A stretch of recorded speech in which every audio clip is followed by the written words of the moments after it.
What if Joffrey loved Sansa? Let's explore the depths of it in the video. And as soon as you've had your blood, I'll put a son in you.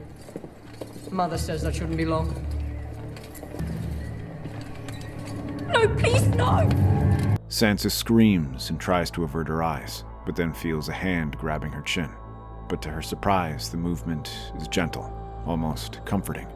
When she opens them, she finds Joffrey, stern and unyielding, but also understanding. He dips his head. Look at it. I know it's painful, but I need you to look at it. It's important. Shaking, Sansa pushes her gaze up to his face. All the while, Joffrey squeezes her hand, letting her know he's there. When she at last gazes upon him, she nearly retches, and the king lets her look away. Your father was a traitor. I take no pleasure in what happened. Not after seeing how much it hurt you. I never wanted that. You promised he would be spared if he confessed. My mother made promises, not me. I did what I had to. Your father's death spared the realm more war. If I had let him live, he would have become a rallying cry, a symbol for every rat and rebel in the kingdom. I spared him that fate, and I spared you from worse. My father was an honorable man. You know this, Your Grace. And yet he tried to stage a coup against me. Sansa, you must understand that I am doing this for you. If I stayed my blade, it would only embolden others. They would try twice as hard to harm me, to harm you. Even now, your brother marches south as if he were Robert fighting the Mad King. Do you think I am mad? No, Your Grace. Of course not. Then help me end this war. Convince him of his folly, and I swear to you I shall not harm him. On my honor as a king and your future husband. He grips her hands and holds them close, letting them cup his cheek as she stares at him.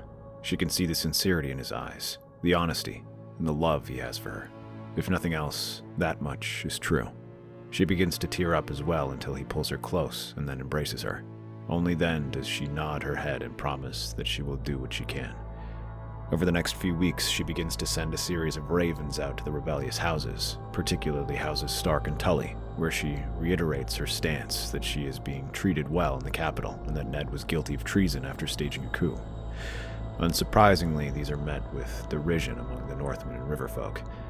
They see it as Sansa being coerced and the Lannisters trying to secure their position, given their recent defeats.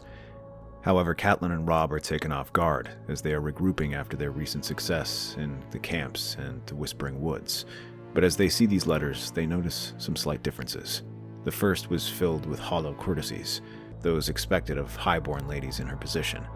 These next proclamations are filled with praises not towards the Lannisters, but to Joffrey. She talks of how kind and gallant he is, things Sansa has mentioned before when they were in Winterfell. To them, these are signs that she might be making these letters against her will. But so long as she remains in Lannister captivity, they are not certain. But one individual who notices this as well is Roose Bolton, who makes a suggestion. With these letters, they may send a delegation to negotiate, and with them, he can have men in the Red Keep observe Sansa. They may claim it is simply to verify she is alive. They can use that to see what her current condition truly is. Roose insists there is nothing dishonorable about gathering information, especially when the Lannisters are being so tight-lipped but making such grand demands. Robb agrees, and they dispatch Sir Cleos Frey, a cousin of Cersei, to present terms. These conditions are unacceptable, but are simply a courtesy to show willingness to talk. A squad of Stark guards is sent to accompany them, but Roose dispatches one of his own men to join them, Steelshanks Walton. When they arrive, their first demand is to see the Stark girls to ensure they are still alive. Cersei makes an excuse for Arya, saying she is sick, but Sansa is brought forward. She is draped in a beautiful gown of gold and red, Lannister colors. Steelshanks observes this and watches as she stands beside Joffrey, keeping close. She does not seem scared of him or anyone. If anything, she seems quite comfortable. The terms are read aloud: recognition of northern independence, cessation of hostilities, and an exchange of hostages. Among them, Sansa is to be handed over in exchange for Jaime Lannister, but only after northern independence is recognized.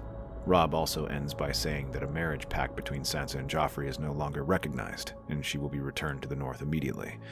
Only then does Sansa show emotion, unease at the prospect of returning to Winterfell, of never seeing her king again. Thankfully for her, these terms are rejected, and new ones are proposed. just as unreasonable as Robb's, but the Northmen have already gotten what they were looking for. They stay for several days to recover, and though the Stark men are watched closely, Steelshanks is much less monitored due to being a man of House Bolton, a lesser house. He takes this chance to skulk around the court. Though he never gets close to Sansa, he does hear how she is talked about. Joffrey always spends time with her, how they seem so happy despite the war. It seems the Lannisters have kept their word this one time. Your daughter has been treated well, although I believe that is to our detriment. What do you mean? Speak plainly, Captain. Well, Your Grace, when she appeared before us, she wore Lannister colours, and she seemed quite comfortable in them. She also seemed close to the king.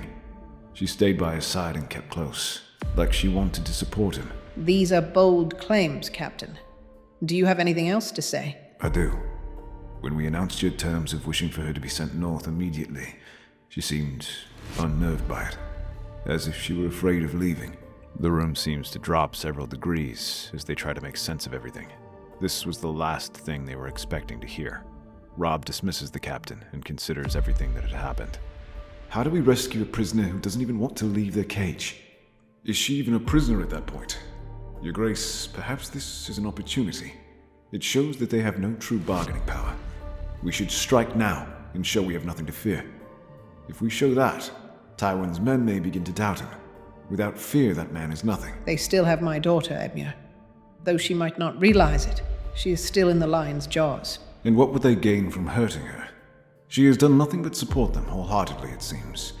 To hurt her now will only cause her to have second thoughts. I'm not saying we execute Sir Jaime, but perhaps we can act bolder now. I don't like to admit it, Cat, but it's true. If Sansa's already loyal to them, then we have nothing to gain by playing by their rules. I've fought alongside Lord Tywin before. He's not the man to discard a tool when he can still get some use out of it. Though the Tullys seem united on the idea, the Starks are less convinced. They still like to imagine that Sansa doesn't fully realize what she's doing, and that they can somehow convince her to turn against the Lannisters. But even if they could, what then? It wouldn't matter unless they can free her, and also, what of Arya? When they asked Steelshanks about her, he said there was no sign of her. Though Cersei said that she was sick, Steelshanks tried to ask around for her and found no real indication that she was there. It leads him to think that Arya might not even be there, given the Lannisters essentially nothing to trade. They agree not to kill Jaime, as keeping him alive leaves him a valuable bargaining chip, but they take a more aggressive stance in the war. Robb continues to ride west, intent on raiding the Westerlands to draw Tywin out. Meanwhile, Roose is to gather his army with Edmure and try to hit the Lannisters, should any opportunity arise. Catelyn will ride south and try to form an alliance with either one of Robert's brothers. Unfortunately, this mission goes poorly, as she is unable to secure an alliance with Stannis, and Renly soon ends up dead, with most of his Stormlander army crossing over to Stannis. This gives him the army to besiege King's Landing. On the political front, Tywin realizes he will need help and tries to recruit the Tyrells, proposing that Tommen be married to Margaery, but Mace rejects this offer, as he wants his daughter to be married to the king, not the Spare. Given how Sansa has failed to bring the Northmen to heel, it makes Tywin question the point of maintaining the marriage with her. He sends letters to Cersei and Tyrion in the capital, urging them to break off the proposal with Sansa Stark. Yet when Joffrey hears this, he is thrown into a rage. Break my proposal? For what? Some girl I've never met, so that the fat flower can feel good about himself? I think not. He should be giving us his swords freely, and consider himself fortunate I did not take his head for trying to marry her off to Renly. Do I need to remind you, nephew, that you met Sansa the same way? And I have grown quite fond of her since. My son, I understand this is difficult, but this is war. We all must make sacrifices for the good of the realm. And what sacrifices have you made, Mother? Maybe I should have you and Uncle Tyrion marry Mace Tyrell's family instead. Oh, I'd imagine they would be quite disappointed with the Lannisters they find themselves wedded to. This soon turns into a heated argument between the king and uncle, with Cersei trying to mediate to no avail. From the gallery, Sansa sees everyone and walks off to a balcony to clear her head. But soon after, she hears footsteps and turns. It's Littlefinger. You must be overwhelmed. So much spinning around you. Proposals, rejections, wars, secrets. And now your future husband is at odds with his family. I try not to listen. It only makes it worse. On the contrary, my dear. Listening is how you learn and master this game. If you hear, then you can learn. And if you learn, you can shape it. Everyone is playing the game, my lady. Most just don't know the rules. I'm a girl. This sounds like a game for the court and the small high lords to play. I simply wanted to be Joffrey's queen. Then it's time someone taught you how to bend the rules. If that is your desire, then you find yourself in the best position. It would be a waste to not use it and help him secure his throne. And how do I do that? I will show you, in due time. In the meantime, I must journey south to try and woo the Tyrells. It would be easier if I had a king's hand to offer, but it's not the first time I've had to make do with little. Thankfully, Robb's mission goes much better as he shatters the Lannister army in the Westerlands and rampages across the rolling hills and gold mines nearly unchecked. The remaining lordlings there are left badly mauled. When Tywin tries to cross back into the Westerlands to confront Robb, he is greeted by an ambush in the Red Fork by Edmure's Rivermen on one side and Roose Bolton's Northmen on the other. As he tries to force a crossing, Roose Bolton and Robert Glover hits his rear. The Lannister men rush out of their camps, desperately trying to defend their position as the Northmen hit. The first clash is a chaotic affair, with 100 individual battles taking place instead of a coordinated formation. The battle favors the savage Northmen, who would hack through their lines and make their way right into the enemy camp. It is only Adam Marbrand and Tywin Lannister who save the situation by carefully organizing the reserves into a ferocious countercharge that sends the Northmen reeling and forces them to retreat. However, these men retreat in good order and reorganize, preparing for another attack. Meanwhile, they see that the crossings, Tywin's men make little progress, as at one point, the one commanded by Sir Gregor managed to secure a foothold. But this is tenuous, as the Big Knight fights fiercely to hold the sliver of shore he controls. The mountain roars commands towards his men, trying to push them forward, but that is until they hear the sound of retreat as Tywin pulls them back. He sees that this battle is lost, and instead uses the mountain to cut his way back to King's Landing. He intends to go to Harrenhal, but learns that this was taken right underneath him. This leaves him having to carefully circle to make his way back to King's Landing. All the while, he's harried by Roose Bolton's host. By the time they reach the Crownlands, their host is mauled and exhausted. They are unfit to do battle with the Baratheons, even if they could make it in time. The wildfire erupts in a pillar of green flame, consuming ships, sails, and men alike. Screams echo across the bay. Stannis watches from a skiff just beyond the blast radius, his face lit with emerald. His jaw clenches. Land them. All of them. Stannis' laddermen surge forward, arrows raining down from the battlements. The ram pounds the mudgate. The shriek of steel on wood and the roar of men drowns the bay. Stannis leads the vanguard through smoke and blood. He swings with fury, cutting down a gold cloak. Around him, chaos. Fire, steel, screams. His men swarm along the shores, raising shields above their heads to brave the arrow rain that follows.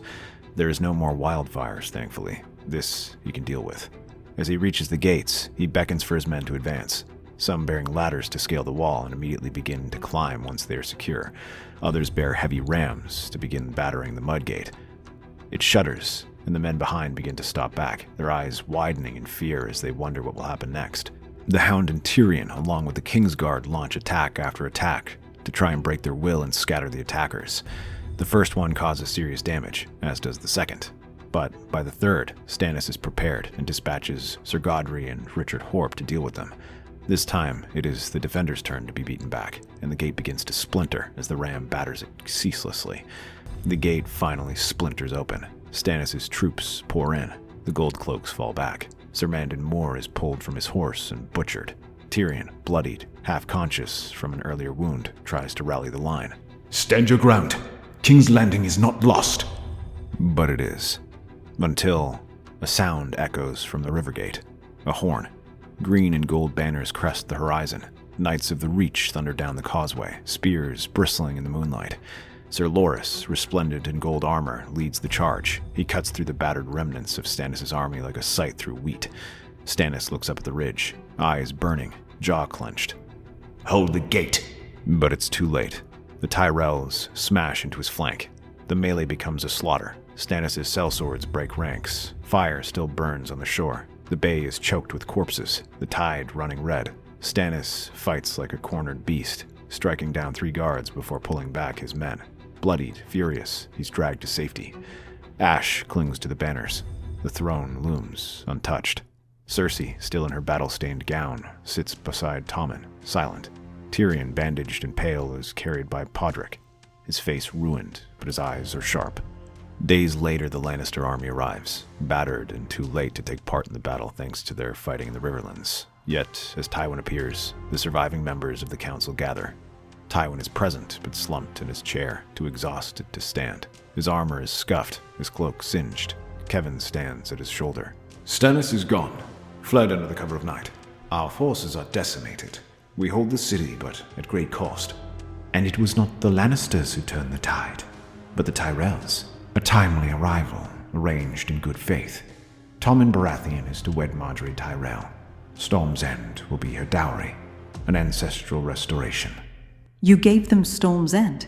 The price we would not have had to pay if you had convinced that boy of yours to marry the Tyrell girl as we planned.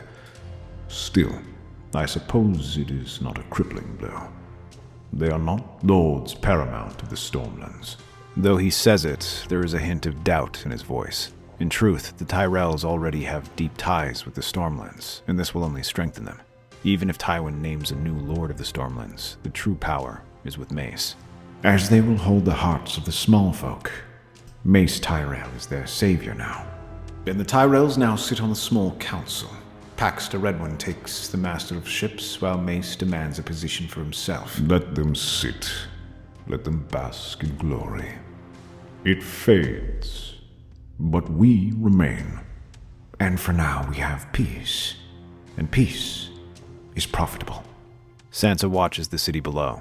Tyrell soldiers hand out bread. The people cheer Margaery's name, and then there is a soft knock. May I come in? You see what victory looks like, my lady. Banners, bread, and a beautiful queen. But not the queen they wanted. Not yet. The first thing he does is build up Sansa's power base.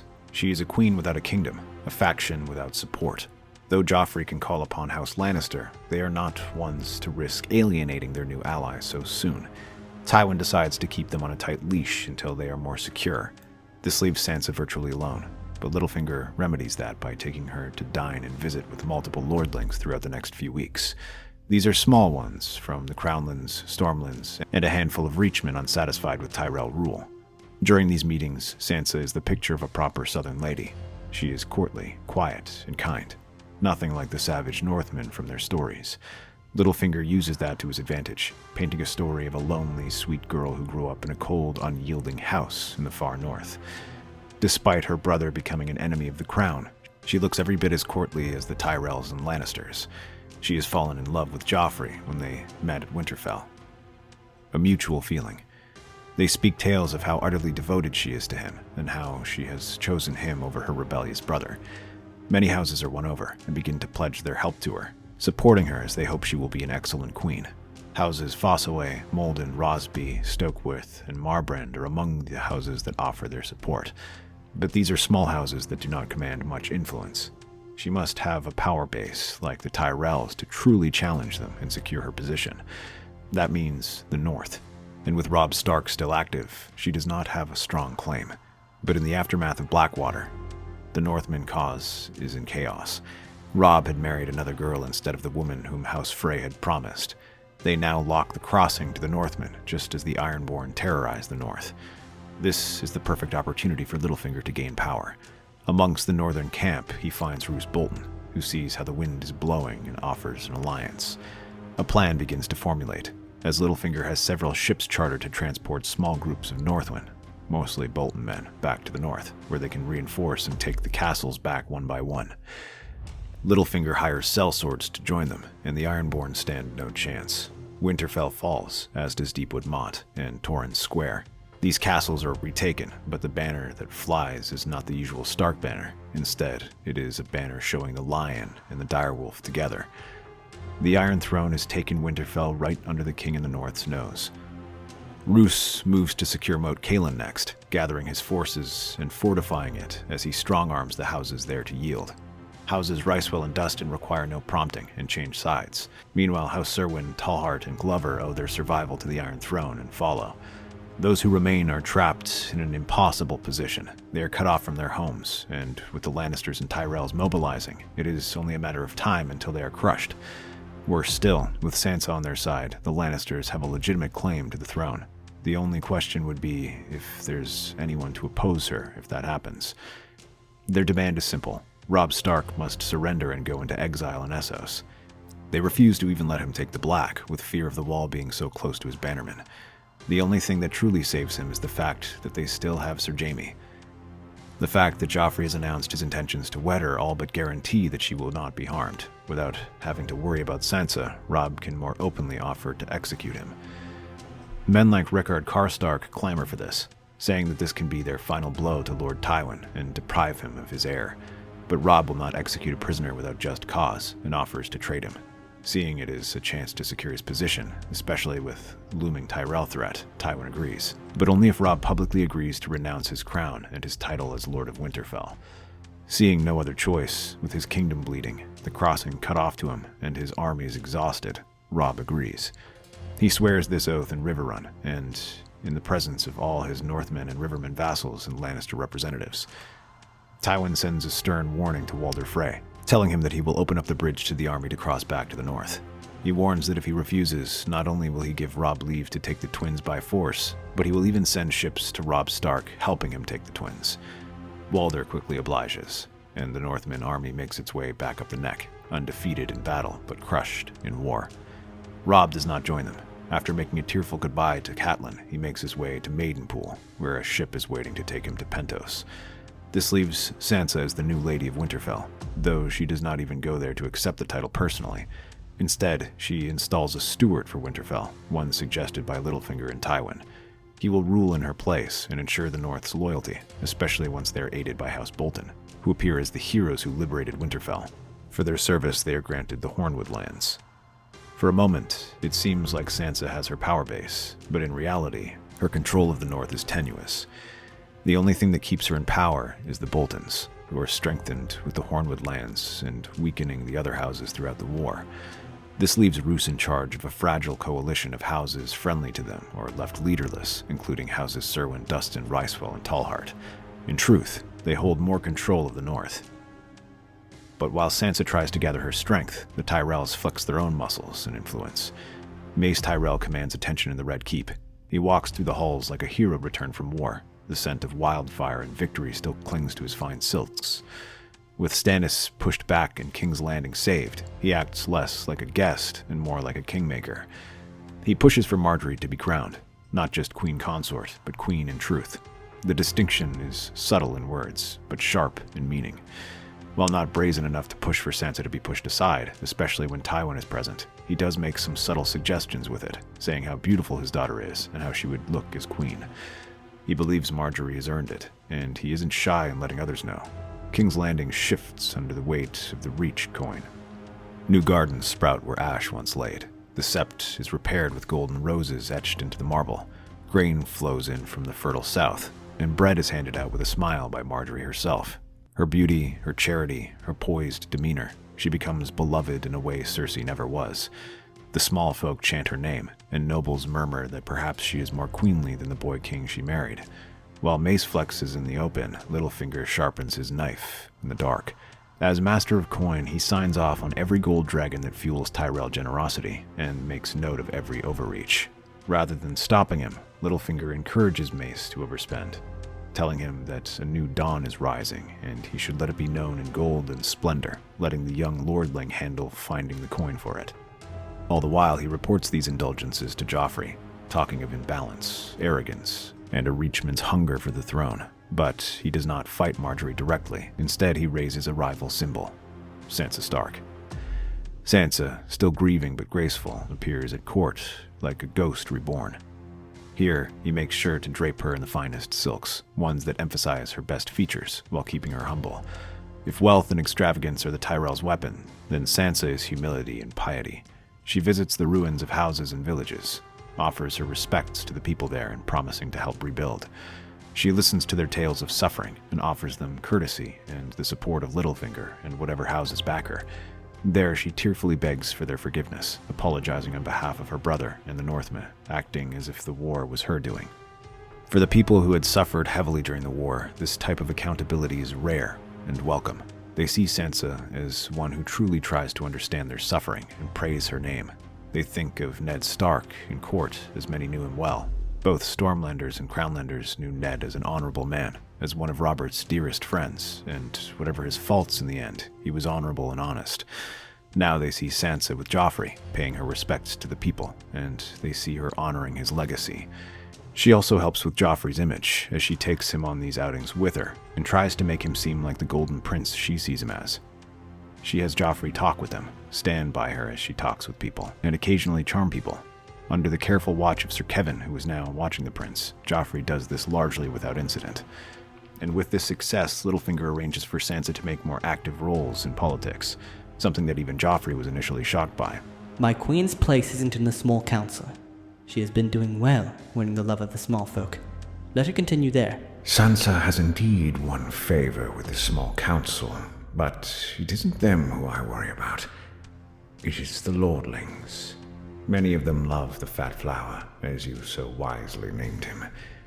They are overawed by his wealth and displays of power, but he must be reminded who is king and who is queen. And what better way than by having you two being seen together in such a way? My king, you bore a great burden during the war. Now that we are at peace, I beg you to let me take some of that burden on. It is the only way I can repay you.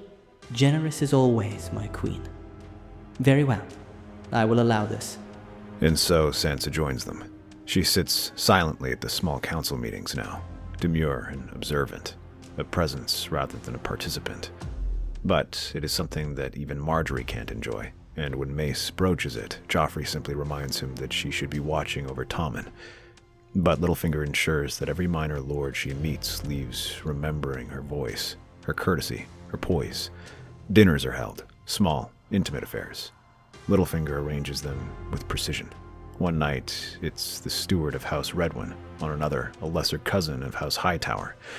Sansa smiles, listening, says very little, but Littlefinger does the rest. He paints her as the quiet future of the realm, untouched by ambition, but touched by destiny. Sansa's influence among the court grows. The Red Keep becomes a stage for a silent war between two women who do not yet realize how high the stakes will rise. Seeing Sansa's influence grow in court, Mace realizes that he must switch tactics to try and undermine her influence. Then, he slowly begins to target someone else. He realizes that Sansa isn't too powerful on her own. It is her ties to Joffrey that give her influence. He's been hearing some unsavory rumors about the king for some time. He's heard of his cruelty and brutality. Although he might appear as the gallant prince to Lady Sansa, those around him are less fortunate, as he is quick to employ violence, among other cruel punishments to those who displease him, or just happen to be in the wrong place at the wrong time. All he will need to do is make one of those incidents public, and that support they've built up might come crashing down. He summons his allies and begins orchestrating such an incident. A few weeks later, Mace decides to strike. While visiting some of the nearby villages outside Duskendale, the royal couple makes their way back into town, where they may take a ship back to King's Landing. However, as they make their way through the town's streets, the reception is not what they had expected. In contrast to the cheering and praise they normally receive when visiting the small folk, the reception here is muted. Little did they know that Mace had secretly sent his supporters into the town over the last few weeks, fanning tensions. Duskendale was the site of an attempted raid by the Northmen, and he made sure to remind the people of it and Sansa Stark's roots. Now, as the royal couple and their procession make their way through the streets, the people see the same savage Northmen in Sansa, the same people who had taken the lives of their fathers, brothers, and sons. Soon enough, the insults begin to fly as Joffrey is called a wolf lover and a tyrant. They say he is a traitor to his Baratheon roots and a young mad king. Meanwhile, Sansa is called a turncloak, a seductress, and a tree worshipper. They try to ignore it at first, but then someone throws a rotting melon at Sansa. The fruit explodes in a shower of juice and pulp, coating her face and nearly knocking her off her horse. She pulls the rein so tightly that it sends her horse reeling. Sir Balin barely manages to steady her, but the damage is done. Joffrey whirls around and glares at the people. Who threw that? Bring him before me. He searches the crowds, ignoring the hard glare they give him as he searches for the culprit. He reaches for his sword and pulls it out. The crowd gasps in surprise, and for a moment it seems like Joffrey might intimidate them into silence. Sir Meryn, Zaberos, find the man who did this so I may take his head. Your Grace, please. I am all right. Do not do this. But it is too late. His temper has awoken, and Joffrey looks around for them. He urges his Kingsguard knights forward, but as they approach the crowds, they stand together and then begin hurling fruits, rocks, and whatever they can find. The crowds surge forward as Joffrey and Sansa's guard move to protect them. In the span of a few heartbeats, fighting has broken out, made only worse by Joffrey waving his sword around. Kill them. Kill them all. But for all their bravado, they are outnumbered, and one by one the guards begin to fall, pulled into the dirt and beaten to death with clubs, rocks, and bricks. Joffrey watches Sir Meryn fall and begins to lose heart. His head shakes just as Sir Balon Swan grabs him by the hand and guides him and Sansa away. Alongside Osmond Kettleback, the two cut their way through the crowds and make their way back to the ship. Although no damage is done to the royal couple, dozens of guardsmen and small folk are killed in the ensuing melee, and news spreads quickly. Suddenly, all the goodwill the pair had built up bleeds away as people are furious upon hearing how Joffrey cruelly ordered the slaughter of his people. Mace's people jump at the opportunity, calling the slaughter worse than what happened in the Battle of Duskendale. This puts the Lannisters in a difficult position, as they can throw Sansa to the wolves by claiming she ordered it after she was insulted and save Joffrey, or they can try to weather the storm with her. Littlefinger decides to choose neither, and instead hits back harder. Littlefinger discreetly releases his financial ledgers, showing just how much Mace has been spending on his projects and how they have gone far beyond what they projected. In a time when the crown is already in debt and struggling to make payments, this is a huge blunder on Mace's part, who appears unwise with his spending. Littlefinger has his people on the street begin spreading this rumor as well. He paints an image of the fat flower wasting the crown's money on vanity projects, while most people struggle to even get by. He even suggests that Mace spent more on his flowers and gardens than on the charitable works he's committed to, even hinting that the bread he gives was substandard and the fruits sent by the Reach were rotting. Meanwhile, Sansa has remained austere through her time as queen, showing solidarity with the people. Tywin in particular is furious at this, recalling how much his house is struggling to balance the budget, and begins demanding that the Tyrells pay their share of all expenses.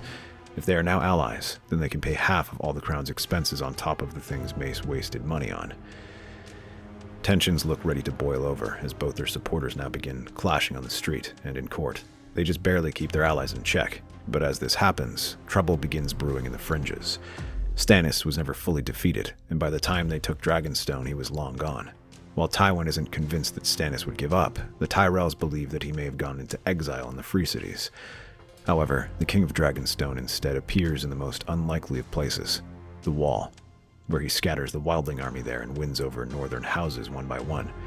At first, this rebellion gets little momentum, as few of the houses are willing to support anyone outside of the Starks. But Stannis does not claim the North for himself. He reveals that he has Rickon Stark, the last son of Ned, whom Davos had rescued from Skagos. Although young, he is the last heir of Winterfell, and with a claim even stronger than Sansa's.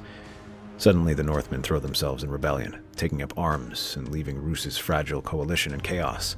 Of course, Joffrey does not like seeing his wife's homeland rejecting her, and orders that preparations be made to invade the North and punish them for this. The Tyrells are not keen on invading the frigid cold, and begin making some excuses to try and get out of it. However, they soon find their own problems as the Ironborn invade their coasts, and this time it is the Lannisters' turn to gain the upper hand. Tywin does favor sending some aid to the Reach to further assert their role as the senior partner and make Mace look bad. Perhaps a small squadron of ships would suffice, along with a token force of men-at-arms and knights. 1,000 men, commanded by the likes of Sir Adam Marbrand. You wish to send these wretches aid, after all the trouble they have caused us? It is far from ideal, I understand, but we cannot ignore our allies in such a time. They were happy to ignore us when we needed them. Let the fat flower deal with these Ironborn and hope he drowns. Watch yourself, boy. Your reputation is already in tatters from your stunt in Duskendale. They hurt my wife, and now her treacherous bannermen are rebelling against her and crowning a usurper. And you expect me to focus our troops on these petty reavers? What is it that the Tyrells have that makes you fear them so much? I do not fear them. I simply understand what they have to provide compared to what your queen does. 100,000 swords, enough grain to feed this city, and wealth to rival our own. Meanwhile, your queen can barely even keep her people in line. So yes, You will forgive me if I choose to prioritize one over the other. His tone brooks no argument, leaving Joffrey only to sulk as war rages across Westeros. In the north, Lannister banners march through the snow-choked valleys and forests, their red cloaks stark against the frozen white. Their campaign fares poorly. The north knows its lands. The Lannister army does not. At their command are men like Stannis, Ser Davos, Lord Umber, and Mage Mormont, who have been hardened in the war. The Lannisters soon learn just how difficult it is to attack the north. Ambushes, blizzards, and the stubborn loyalty to House Stark grind them down. Rickon Stark's youth proves no obstacle. Under Stannis' regency, the boy becomes a living symbol of northern pride. Castle after castle falls back into northern hands. Even Roose Bolton's tenuous hold on Winterfell fractures as his allies abandon him. By the time the Lannisters' expedition arrives, their grip on the north is failing, and they struggle to retake any territories the Northmen wage a scorched earth strategy that burns the ground beneath them, while their fast-moving raiders hit the advancing Lannister army, preventing them from forming up. Slowly, this army is whittled down by these attacks and battered by the weather. Far to the south, the Reach faces its trial. The Ironborn, hardened raiders from the salt and storm, descend upon the coasts. At first, the Tyrells rally. Their knights are proud, well-fed, and armored in green and gold. They push the raiders back from Old Town's harbor, retake sea road towns, and sink longships along the Mander's Mouth. Small Lannister forces under Adam Marbrand harry the Ironborn flank, capturing castles like Fair Island and protecting Lannisport. For a time, it seems the Ironborn invasion might be crushed entirely, but the sea brings a new storm. Daenerys Targaryen arrives atop the captured Iron Fleet. Her dragons circle above black sails stitched with red. With her comes armies unlike Westeros has ever seen. Unsullied freedmen, Dothraki screamers now trained in siege warfare. She brings no invitation to parley. She brings fire. She is not alone. From the southern deserts, Dorne rises. The Martells, long nursing their hatred of the Lannisters, answer Daenerys' call. Dornish spears flood into the Reach, attacking its southern marches while Daenerys devastates the coast. Worse still, an old specter returns to the battlefield. Robb Stark appears in Daenerys' host, serving as a sellsword, using his tactical brilliance to dominate the battlefield once more. But this time, for the Dragon Queen. Though he renounced his crown, he now fights to put someone else on the throne. With just the Northmen, he was able to rampage across Lannister lands, but with an army like this, he is nearly unstoppable, appearing from the strangest places, like emerging from greasy hedges with his direwolf, spotting hidden ox passages to hit the enemy army from the flanks. Where he isn't, dragons appear. They burn through castles and armies without challenge. The Tyrells have no true answer to this, though Randall Tarly manages to hold the line for a time, even managing to injure Drogon during a battle with a well-placed ballista bolt. It is a fleeting success. All around them, the Dornish army advances like a host of phantoms. They appear across the grassy fields and strike hard, burning and pillaging everything they can before melting away when he moves against them. When the Reachmen do try to pursue, they run into the spears of the Unsullied. The Reach collapses like wheat before a scythe. Highgarden itself braces for a siege. Mace Tyrell's army, split between fighting the Ironborn and protecting the Heartlands, falter. Some Tyrell bannermen defect outright, unwilling to fight under a lord who has twice failed them. Panic seizes King's Landing. The court realizes the true horror of their position. They are being seized from both ends. In the north, Stannis and Rickon march south. In the south, Daenerys and Robb push north. If the two forces meet, the Crownlands themselves could become the battleground. And this time, there may be no victory to be had. Tywin Lannister sees disaster looming and refuses to wait behind the city walls. Summoning every loyal bannerman he can muster, he rides out. Lannister, Riverland, and Vale forces converge in a single battered host, meeting the twin threats head-on in the Riverlands. He knows the army he gathered isn't the most experienced or even the most loyal, but this is the best he can do, and soon the fields of the Trident run red again. Against Stannis, Tywin's hardened veterans manage to stall the advance. The King of Dragonstone, slow and methodical, struggles to break the fortified Lannister lines. Every mile is paid for in blood as he crosses into the Riverlands. With that, Tywin now has the defender's advantage and fortifies every crossing and bridge he can to advance a slog. Skirmishes, river crossings, and long sieges grind the north and Stannis' forces down, while keeping the Riverlords on a tight leash if they get thoughts of joining forces with Stannis. Against Daenerys and Robb, this task is harder. Early probes from her army into Tywin's defenses are repelled, but the dragons circle the skies, testing the limits of conventional warfare. Marbrand and other seasoned knights manage small victories, holding key fjords and bridges, but they cannot win decisive ground. Tywin turns to another weapon: diplomacy. Through envoys and spies, he spreads poison between the camps. Stannis' rigid claim to the Iron Throne is whispered against Daenerys' own bloodright. Robb Stark's northern rule is hinted to be incompatible with Stannis' stern, absolute rule, especially as Stannis relies on Rickon to make his victory. He tries to sow distrust, hoping greed, pride, and ambition will do what his armies cannot. As his forces retreat, Tywin has them leave the Riverlands in good order, forcing the two challengers to deal with how the Seven Kingdoms will be organized after the fall of the Lannisters. But Robb Stark keeps a cool head. He brokers a meeting under heavy guard between the leaders. There, amidst the ruins of a burnt-out sept, a new pact is forged. We are not here to quarrel over crowns. My brother Rickon will sit the high seat of Winterfell. I've had my chance and left that claim behind. Let us start there.